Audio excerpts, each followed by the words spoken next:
Olá, meu caro aluno. Seja bem-vindo a mais uma aula no Se Liga da Educação, a mais uma aula de filosofia. Eu sou o professor Wendermir e hoje nós vamos refletir um pouco mais nessa busca do conhecimento, nessa busca da verdade. E o nosso pensador de hoje vai nos conduzir à humildade na busca deste conhecimento. Vamos conhecê-lo? Hoje nós vamos refletir à luz de Sócrates, o maior dos pensadores da filosofia. Lembrando que Sócrates ele é um pensador da antiguidade grega, onde os deuses gregos povoavam, como explicações da realidade de tudo que existe. Lembrando que aqui nós já passamos pelos filósofos afísios, que nós chamamos de pré-socráticos, que vão explicar a origem de todas as coisas, a origem do mundo. E aí a gente lembra um pouquinho de Tales de Mileto, Anaximandro, Anaxímenes, que vão utilizar do físico, da água, do ar, do fogo, para explicar tudo o que existe. Só que a preocupação do nosso pensador de hoje vai além de explicar a realidade, como as coisas surgiram. Ele vai dar início, ele vai dar continuidade a uma ideia lá de Heráclito, e ele vai dar continuidade e aprofundar de uma forma bem significativa. Ele vai começar a estudar o homem, o ser do homem, o ontos, a ontologia. Vamos então ver o que nós vamos conhecer deste pensador hoje. Então, na aula de hoje, nós vamos aprofundar sobre o estudo do homem e sua relação com a realidade.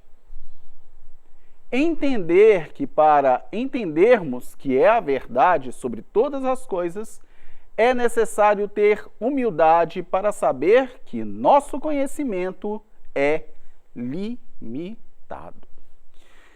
Então, por mais que nós vamos aprofundar, por mais que nós vamos estudar, por mais que nós tenhamos ou achamos que temos conhecimento de todas as coisas, nós nunca conhecemos a verdade tal qual é. Então, nós estamos saindo, estamos lá na antiguidade, refletindo hoje no século 21. Vocês acham que nós alcançamos toda a verdade sobre todas as coisas? Não, está muito distante de alcançarmos a verdade de todas as coisas. E Sócrates vai nos dizer o seguinte, olha, o verdadeiro filósofo, aquele que realmente quer encontrar a verdade, ele tem que entender que por mais que ele tenha conhecimento, por mais que ele tenha aprofundamento, ele tem que ter humildade em entender que aquilo não é a resposta final para todas as coisas. Vamos continuar o nosso trajeto neste pensamento. Então vamos lá, como que vai se desenvolver o pensamento de Sócrates? Então, ele vai desenvolver inicialmente a crítica aos sofistas. Os sofistas, a escola sofística, é uma escola fundada por Protágoras, e a ideia dessa escola é, através do conhecimento, entender toda a realidade. Muito bacana. Só que os sofistas, considerados os pais do saber, digamos assim, vão vender este conhecimento, eles vão ensinar, em troca de dinheiro, e através disso eles vão determinar que só eles têm o conhecimento de todas as coisas. Então Sócrates vai desacreditar esses caras, e aí nós vamos ver a confusão que isso vai dar mais à frente. A arte de perguntar, a maiêutica, o nascer através da conversa das ideias, o investigar a realidade. Então Sócrates vai fazer justamente esta investigação da realidade através do diálogo. Ele, de origens humildes, de pai artesão, de mãe parteira, ele vai utilizar destes conhecimentos para fazer com que o pensamento, a busca da verdade, essa filosofia se desenvolva. Então, a maiêutica, o parturear das ideias é o que vai dar a origem a esta busca, a este aprofundamento neste caminho para a verdade. Sócrates vai dizer que nossas mentes estão férteis de ideia, estão grávidas de ideia. E por estarem grávidas de ideia, só através do discurso, só através da conversa, só através da dialética é que essas ideias virão à luz. Lembrando que a verdade em Sócrates é uma verdade que convença a todos, independente de cultura, independente de realidade, porque a verdade tem um conceito para todos, um conceito universal. E a consciência do homem, como eu disse, o estudo ontológico, o estudo do ser do homem. Vamos continuar nosso caminho? Então, qual vai ser o método, qual que vai ser a forma que Sócrates vai utilizar para encontrar, buscar o que é a verdade? Vamos ver aqui. O método socrático consiste em uma técnica de investigação filosófica que faz uso de perguntas simples e quase ingênuas que têm por objetivo, em primeiro lugar, revelar as contradições presentes na atual forma de pensar do aluno, normalmente baseadas em valores e preconceitos da sociedade, e auxiliá-lo, assim, a redefinir tais valores, aprendendo a pensar por si mesmo. O que significa isso?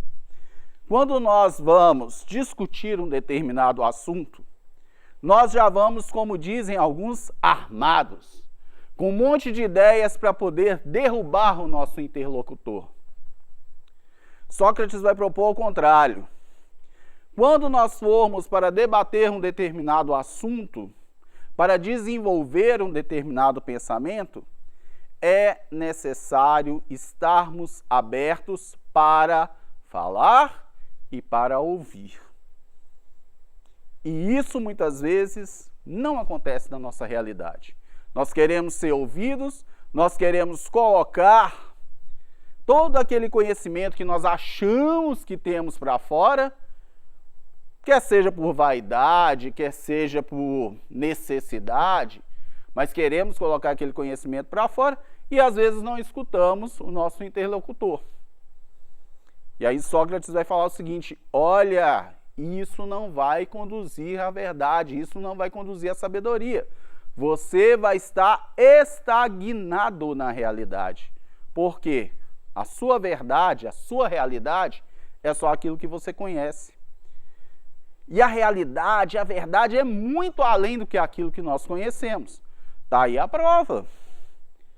Quantos milênios, quantos séculos se passaram e quanta transformação que aconteceu, que aquelas verdades antigas hoje já não têm lá tanto significado, já não são tão completas como eram naquele período. Então Sócrates vai dizer justamente o seguinte: olha, cuidado, a gente nunca sabe demais, a gente tem que estar sempre buscando aprender, sempre buscando saber, com humildade e com abertura. Vamos continuar a nossa reflexão. Então, o paradoxo socrático. Os paradoxos socráticos são posições éticas defendidas por Sócrates, que vão contra ou para a opinião doxa comum. Os principais paradoxos são: gente, quando eu penso em opinião, e aí vem o termo doxa, é aquele famoso termo do nosso cotidiano, o eu acho. Ah, eu acho que este copo está meio vazio. Eu acho que esta realidade tem que ser refletida. O acho, a opinião, não é um pressuposto filosófico. Para eu provar que esse copo está meio cheio ou está meio vazio, eu tenho que utilizar métodos, eu tenho que, através, no caso de Sócrates, do discurso, da conversa, provar que esse copo está meio cheio ou está meio vazio. Para eu analisar a realidade como um todo, eu tenho que também ter em mente que o que eu simplesmente penso no meu subjetivo não é verdade absoluta. E que, infelizmente, é o que acontece na sociedade muitas vezes. A pessoa que, através daquilo que ela vê, determina uma realidade. Não funciona assim. O acho é a doxa, é a opinião. Então, aqui, quais são esses paradoxos que nós vamos refletir aqui, que Sócrates vai nos conduzir à reflexão? Primeiro, a virtude é um conhecimento. Depois, ninguém faz o mal voluntariamente. As virtudes constituem uma unidade. É preferível sofrer injustiça do que cometê-la. Ou jamais se deve responder à injustiça pela injustiça, nem fazer o mal a outrem, nem mesmo àquele que nos faz mal.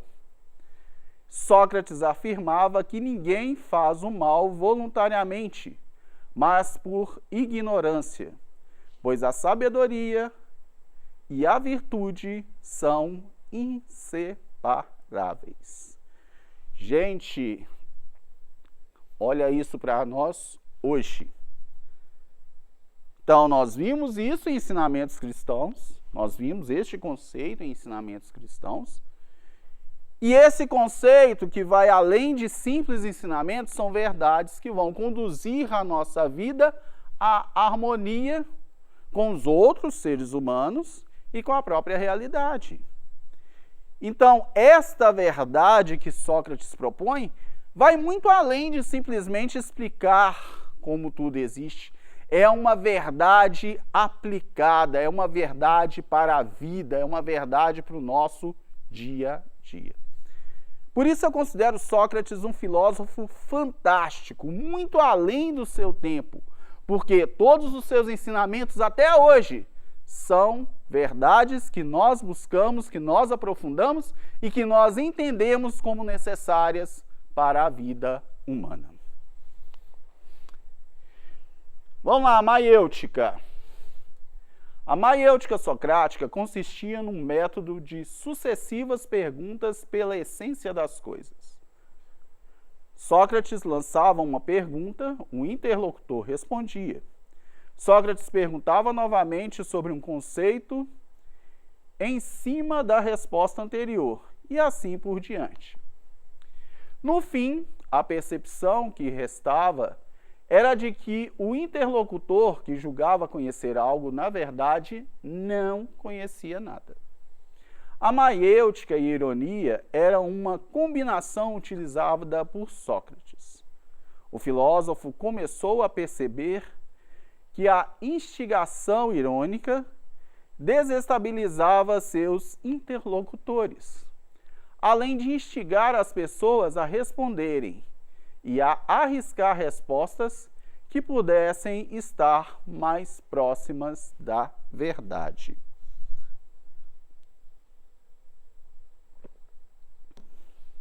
Então é interessante a gente perceber aqui, gente, que é através da reflexão, né, porque justamente essa maiêutica vai ser uma constante reflexão, é que nós vamos encontrar a verdade.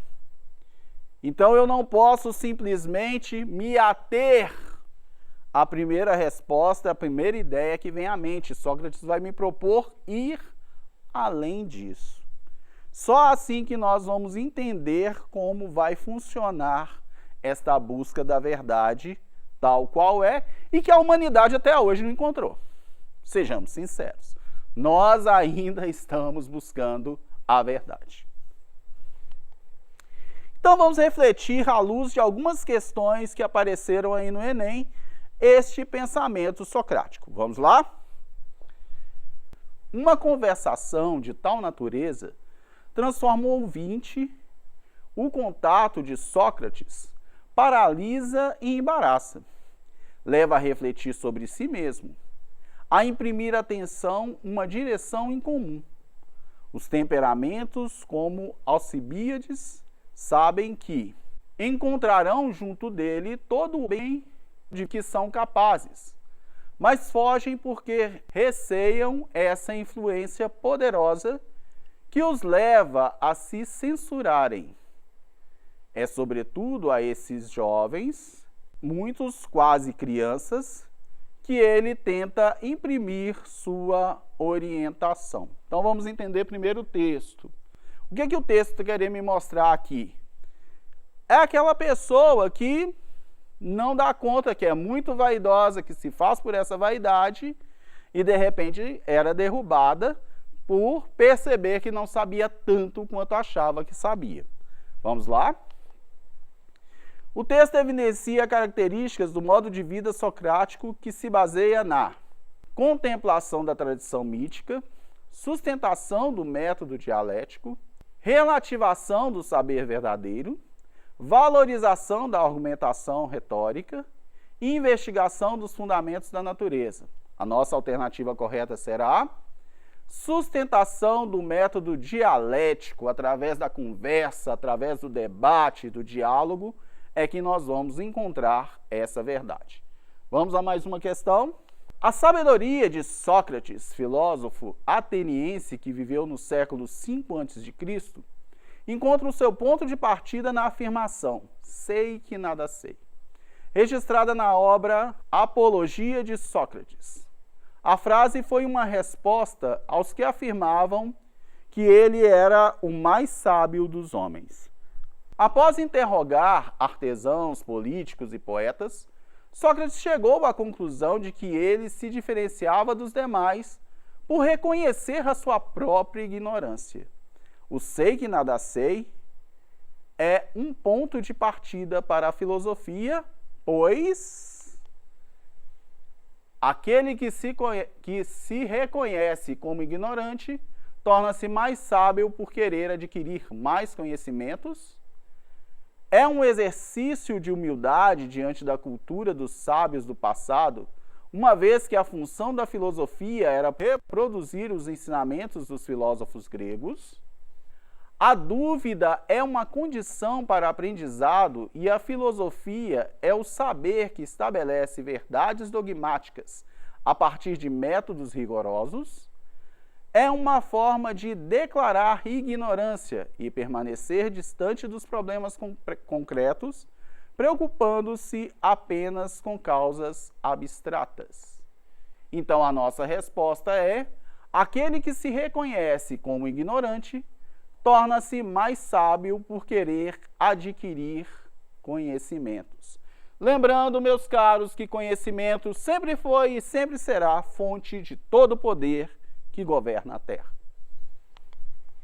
Então, para a gente poder finalizar hoje, para Sócrates existiam verdades universais, válidas para toda a humanidade em qualquer espaço e tempo. Para encontrá-las, era necessário refletir sobre elas. Essa percepção da verdade como alcançável é um fator de diferenciação entre Sócrates e os sofistas. O princípio da filosofia de Sócrates estava na frase "conhece-te a ti mesmo", um oráculo universal dado pelo deus Apolo na mitologia grega. Antes de lançar-se em busca de qualquer verdade, o homem precisa se autoanalisar e reconhecer a sua própria ignorância. E isso vale para todos vocês que às vezes acham: não, eu sei o que eu quero, eu sei o que vou fazer da minha vida. É necessário primeiro se conhecer para saber que rumo será tomado. Sábio é aquele que conhece os limites da própria ignorância. Então, meus caros, por hoje é só. Agradeço vocês por terem participado da aula. Reflitam e busquem sempre a verdade, com coração eterno de estudantes. Muito obrigado pela participação e até a próxima!